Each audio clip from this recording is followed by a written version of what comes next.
Hello friends, welcome to AVD சமையல். இன்னைக்கு ரொம்ப சிம்பிளான பருப்பு கிச்சடி எப்படி செய்யறதுன்னு பார்க்கலாம். நான் 1 கப் புழுங்கலரிசி எடுத்திருக்கேன். நீங்க எந்த அரிசியில வேணாலும் செய்யலாம். இந்த கப்போட மெஷர்மெண்ட் வந்து 250 கிராம்ஸ் வரும். நம்ம எந்த கப்ல அரிசி எடுக்கிறோமோ அதே கப்ல பாதி அளவுக்கு துவரம் பருப்பு எடுத்துக்கலாம். நம்ம 1 கப் அரிசி எடுத்தோம்னா 2 வெங்காயம் 2 தக்காளி கரெக்டா இருக்கும். காரத்துக்கு நான் 10 பச்சை மிளகாய் எடுத்திருக்கேன். உங்களோட காரத்துக்கு ஏத்த மாதிரி நீங்க அட்ஜஸ்ட் பண்ணி எடுத்துக்கலாம். நான் 2 முழு பூண்டை தோல் உரிச்சு எடுத்திருக்கேன். தாளிக்கிறதுக்கு கொஞ்சமா கடலெண்ணெய் எடுத்துக்கலாம். நெய், சோம்பு, கருவேப்பிலை, வெங்காயம், தக்காளியை இப்ப கட் பண்ணி எடுத்துக்கலாம். வெங்காயம் தக்காளி நீங்க ரொம்ப பொடியா நறுக்கணும்னு அவசியம் இல்லை. ஏன்னா நம்ம குக்கர்ல போட்டு இப்ப வேக தான் வைக்க போறோம். பச்சை மிளகாவை 2ஆ உடைச்சு போட்டுக்குங்க.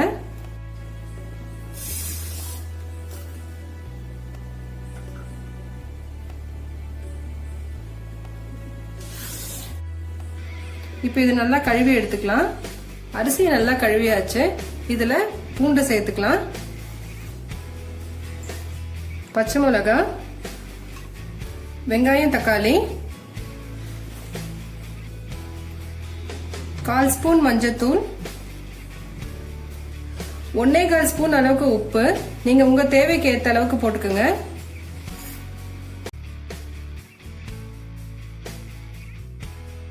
5 கப் தண்ணி ஊத்திக்க போறேன். 1 கப் அரிசிக்கு 3 கப் தண்ணியும் 1/2 கப்புக்கு 1.5 கனெக்ட் பண்ணியிருக்கேன். அதாவது 1க்கு 3 கனெக்ட் பண்ணி நான் இப்ப ஊத்திருக்கேன்.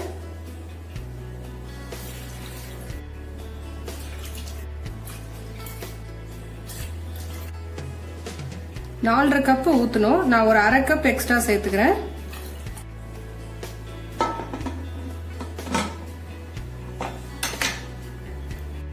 மூணு விசில் வர வரைக்கும் இப்ப இது வேகட்டும்.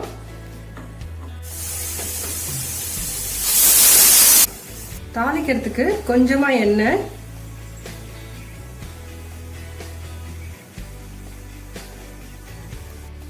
கொஞ்சமா சோம்பு,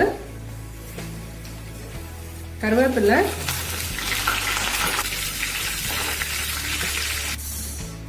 ஸ்டீம் நல்லா ரிலீஸ் ஆயிடுச்சு.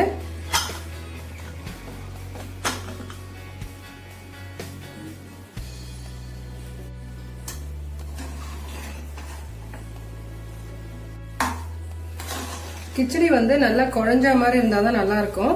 அதனால நல்லா நான் மேஷ் பண்ணி விட்டுக்கிறேன்.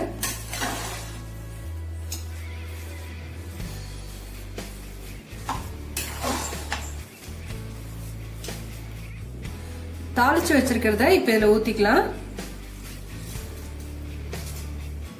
1 ஸ்பூன் அளவுக்கு நெய்,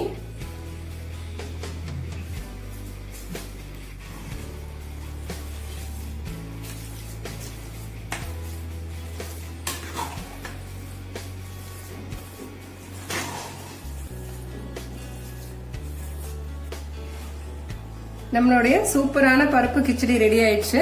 தேங்க்ஸ் ஃபார் வாட்சிங்.